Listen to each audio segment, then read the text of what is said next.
All right, what's going on, you guys? Nick here with Nick Strength and Power. I was on vacation for the past couple days, but now I'm back, and we've got a lot of interesting stories to talk about in this video, so let's get straight into it here. We're going to talk about an interesting article that was published about Shawn Rhoden and why he was actually not allowed to compete at the 2019 Mr. Olympia, and the possibility of him not competing at the 2020 Arnold Classic. We're going to get to that later in the video. We're going to talk about some recent major supplement company athlete signings. We're also going to talk about the HD footage of the Romania Pro this past weekend and many other stories. So let's get straight into it here. The first story I want to talk about is these major supplement signings that happened over this past weekend. So one of the biggest supplement signings that I wanted to talk about here was the signing of Roelly Winklaar to BPI Sports. Now, Roelly was previously with Yamamoto Nutrition, but BPI Sports just announced that Roelly has signed with them. It's a pretty big signing since Roelly is really one of the top Olympians, one of the top bodybuilders today in terms of overall popularity and notoriety and placings at big shows. Roelly is really one of the biggest names in bodybuilding right now. So when he changes sponsors, it's a really big deal to that company. I think Roelly is going to be a tremendous asset to a company like BPI Sports that hasn't really had any major top placers in a while signed to their roster. Now, in addition to Roelly Winklaar, BPI Sports is not playing around this year. They've made some really major signings in the past week. They also signed former men's physique Mr. Olympia winner Brandon Hendrickson, and they also signed the 2019 212 Mr. Olympia winner Kamal El Gargni, in addition to signing Roelly Winklaar. So BPI Sports making some major power plays and signing these really major names in men's open bodybuilding 212 and men's physique. Now, really all they need to complete, that trifecta of major athletes is signing, a top Olympian in classic physique. Now, also in supplement company signing news, Redcon 1, my sponsor, just made a major IFBB Pro signing as well. They just recently signed Charles Griffin to the Redcon 1 team. Charles Griffin is one of my favorite physiques in the IFBB right now. I think he's one of the guys that has the most potential. He's a relatively new IFBB Pro. And well before he was ever with Redcon 1, I've been saying that I think he's got a tremendous amount of potential if he's able to bring up some of the weak points that he has and if he's able to improve his conditioning. I think he's got a really good structure. I think he's got some really strong body parts, probably some of the strongest arms, specifically biceps in the IFBB. I think Charles is going to go a very long way as his career progresses in the pro ranks, and I'm excited to have him with Redcon 1. In addition to, Redcon also has Antoine Vaillant, and of course, Luke Sando. And also this weekend is the Redcon 1 tier operator readiness riot at the Redcon 1 gym in Boca Raton, Florida. A lot of these athletes will be there. I will be there as well. Just wanted to make brief mention of that in this video. This weekend, I will be there in Boca Raton, Florida at the Redcon 1 gym, in addition to all these great athletes signed with Redcon. All right, so next up in the news, let's talk pro bodybuilding. The biggest pro bodybuilding show that a lot of people are talking about lately was this past weekend's 2019 Romania Muscle Fest Pro, which had a pretty star-studded lineup in terms of men's open pro bodybuilders and in classic physique. But specifically, I want to talk about men's open here now that we have the HD photos from this competition, and we have a much clearer picture of how some of these big names really looked at this show. Some of the big names at this show included Cedric McMillan, Juan Morel, Max Charles, and Regan Grimes. Regan, Juan, and Cedric being the main focus of discussion following this weekend. Regan's much anticipated return to the men's open bodybuilding stage at this Romania Muscle Fest Pro, taking top 3 here, placing third behind Juan Morel and Cedric McMillan, who took the win here. So I want to start out talking about Regan Grimes here, because Regan was really one of the guys that the most people were talking about going into this show. He was documenting the whole journey and prep going into this Romania Muscle Fest Pro after competing in classic physique, not placing how he wanted to place in classic physique, and trying to rebuild his physique to a men's open bodybuilding physique.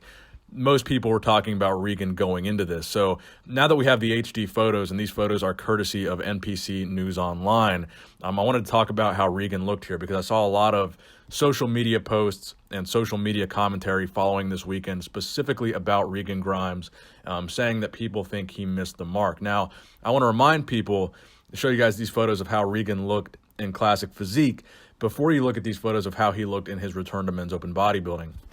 Because while I don't think that Regan was at 100% at this Romania show, I do think he looked much improved from how he looked in classic physique. I think the classic physique weight cap made Regan, it really forced him to cut too much weight too quickly and really just didn't lead to an optimal physique for Regan. So if you look at some of these older photos of Regan when he competed in classic physique, I think he certainly made some major improvements in bringing up his physique back to a men's open bodybuilding caliber. And that's what I really want to focus on in this video, is not comparing Regan to the best version of himself in men's open. You know, everybody says that a bodybuilder is only as good as his last show. So in comparison to Regan's last show in classic physique, I think he's made major improvements to his physique as far as going back to being a men's open bodybuilder. So the criticisms that I saw about him missing the mark with his conditioning and his legs being downsized, while I do think there's some truth to those statements, I think if you look at these photos of Regan from the Romania Pro, I think we're still seeing a much better version of Regan. I think Regan does have very classic lines and a very streamlined physique, but it's a physique that's big enough that it belongs in men's open bodybuilding. And when we say he has classic lines and a streamlined physique and a small waist, I think he has those things proportionately for men's open bodybuilding. They might not be the best for classic physique because he's such a big guy, but in men's open bodybuilding, he looks very aesthetic and almost classic because his waist is so small. He's able to hit a vacuum pose. He has a great V-taper, and he has tremendous lines. Now, while he didn't have the best conditioning at this Romania show, I still think his conditioning was all right. Like many IFBB shows, I don't think the lighting was that good at this show. I thought all of the guys, once we got to look at the HD pictures here, I thought all of the guys really didn't look like they were in that good of shape or really looking to be, you know, the 100% versions of themselves. And I think some of that was probably due to the lighting. I really don't think this lighting was that good. So Cedric did come in here and I think really relatively easily nabbed the victory. Even though he had already qualified for the 2020 Mr. Olympia, he kind of stole that qualification from Juan and Regan, but I believe Regan will be competing in the next couple weeks at this Japan Pro Show, still attempting to qualify for the 2020 Mr. Olympia in the men's open bodybuilding class. So we still have some time to see Regan try to nail that conditioning and come in really good shape. And Regan is a relatively young guy, so I think he still has a very bright future in men's open bodybuilding. In fact, I think he's a year, if not 2 years younger than me. So very, very young for an IFBB pro. Now, another really big story coming out of this Romania Pro, and we touched on this very briefly in the last video that I did about the Romania Pro, was Wesley Vissers winning the Classic Physique category and also qualifying for the 2020 Mr. Olympia in the Classic Physique division. Wesley has really been, surprisingly a controversial and polarizing figure in Classic Physique. There's a lot of Classic Physique guys that are pros that really seem to dislike Wesley because he's a social media guy, and he's a guy that built a lot of his following and popularity on social media. And a lot of Classic Physique guys seem to not really agree with his physique as far as thinking it's that classic. And I guess there's been a lot of critics that have been outspoken lately, even going as far to say that Wesley will never win a pro show again based on his Arnold Classic placing, and that he'll never be at the Olympia again, that he's never going to make significant or sufficient improvements to his physique to the point where he's going to be a formidable threat in the Classic Physique category. And I think at this Romania Pro, Wesley really shut a lot of people's mouths here and made tremendous improvements to his physique. I think he came in here with great conditioning. I think he came in here with added size, both to his upper body and to his lower body. I think the judges told him after that placing at the Arnold Classic that he needed to work on his conditioning and work on the size in his lower body. And I think he did those things. And as a result, I think he came in and really swept this Classic Physique show in Romania. I think we're going to see a very serious and dangerous version of Wesley at the 2020 Mr. Olympia in Classic Physique, just based on the improvements that we've seen him make from the 2019 Arnold Classic up until this point. I think Wesley is going to be a guy that is not messing around come the 2020 Mr. Olympia season next September. All right, now let's really get into the meat and potatoes of this video and the reason why a lot of you guys are probably watching this video, and that is the title, The Truth Behind Why Shawn Rhoden Cannot Compete. Now, this was a very interesting article that I came across on evolutionofbodybuilding.net, and this article makes some pretty interesting claims about Shawn Rhoden and his pro status with the IFBB, the reason why he could not compete at the 2019 Mr. Olympia, and speculation even that there could be some, difficulties with him competing at the 2020 Arnold Classic. Now, this is a fascinating article, and I wanted to share it with you guys. And I do want to preface this with, I did actually reach out to Shawn about this article before publishing this video, trying to get a statement from Shawn about whether or not any of this was true. And I did not hear back from Shawn before I published this video. So this article on evolution of bodybuilding opens up talking about Shawn Rhoden being banned from competing from the 2019 Mr. Olympia due to the pending allegations against Shawn. It talks about the controversial nature of the decision made to not allow Shawn to compete. Now, it goes on to say that really the reason for this, it says, during all of this commotion regarding the allegations, the majority of the bodybuilding world did not know that Shawn forgot to do one thing that was very important. Every IFBB professional athlete knows that they have to pay their yearly membership fee of approximately $250 to compete in the IFBB Pro League. Now, this relates to any IFBB show, not just the Olympia, any show that falls under the IFBB banner. Now, it says, until publishing this article, according to sources close to evolutionofbodybuilding.net, Shawn Rhoden did not pay his pro card fee in 2019, and the fee was not paid prior to the 2019 Mr. Olympia. And according to this article, up until now, it still has not been paid.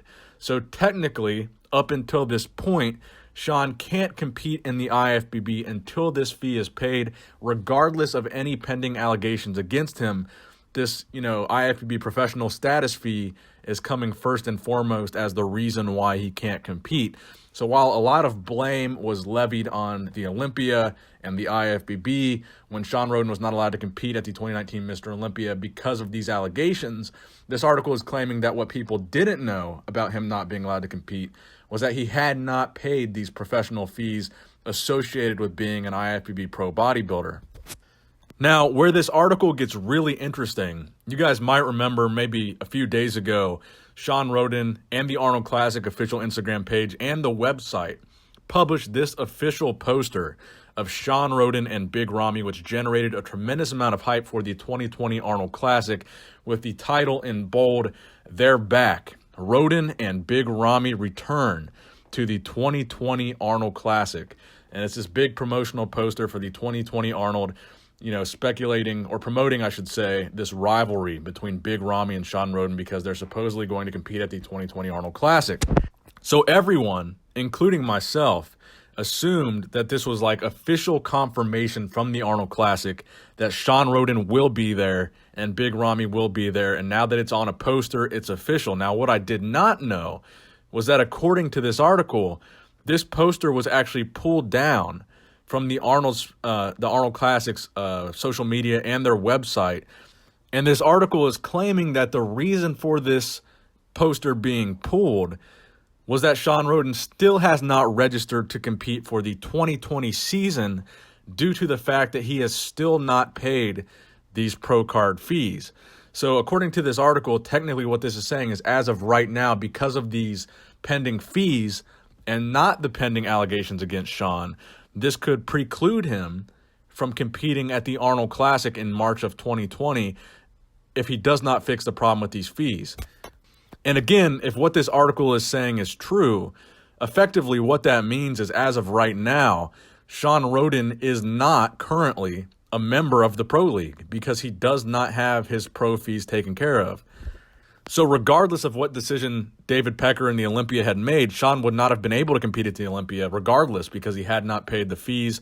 And now they're saying that Shawn potentially could not be able to compete at the 2020 Arnold Classic. So it's a very interesting article and a very fascinating point if it's true. And again, I did reach out for Shawn because I wanted a statement directly from Shawn about this. And again, I did not hear back. And if I do hear back from Shawn, I'll make another video talking about Shawn's response to this article. But I do think this is something that is a major revelation and certainly something that a video needs to be made about if it is true, because this is really a major development as it comes to the road to the 2020 Arnold Classic and really determining the future of Shawn Rhoden in the IFBB. And also, I want to take this opportunity to invite Shawn, if you're not going to compete in the IFBB, the 2020 Mr. Golden Era is wide open. November 23rd through November 30th, my online bodybuilding competition trying to find the most classic physique during that week on the internet. So Shawn, if you want to enter that competition, I'd be more than happy to have you. So as always, I hope you guys enjoyed the video. Please give it a thumbs up if you did enjoy it. Please subscribe to this channel if you have not subscribed already. I will be posting more updates on the Shawn Rhoden situation as they develop and more updates on the Mr. Golden Era and every other story that you saw in this video. So thank you guys for watching. Nick Strength and Power. signing out.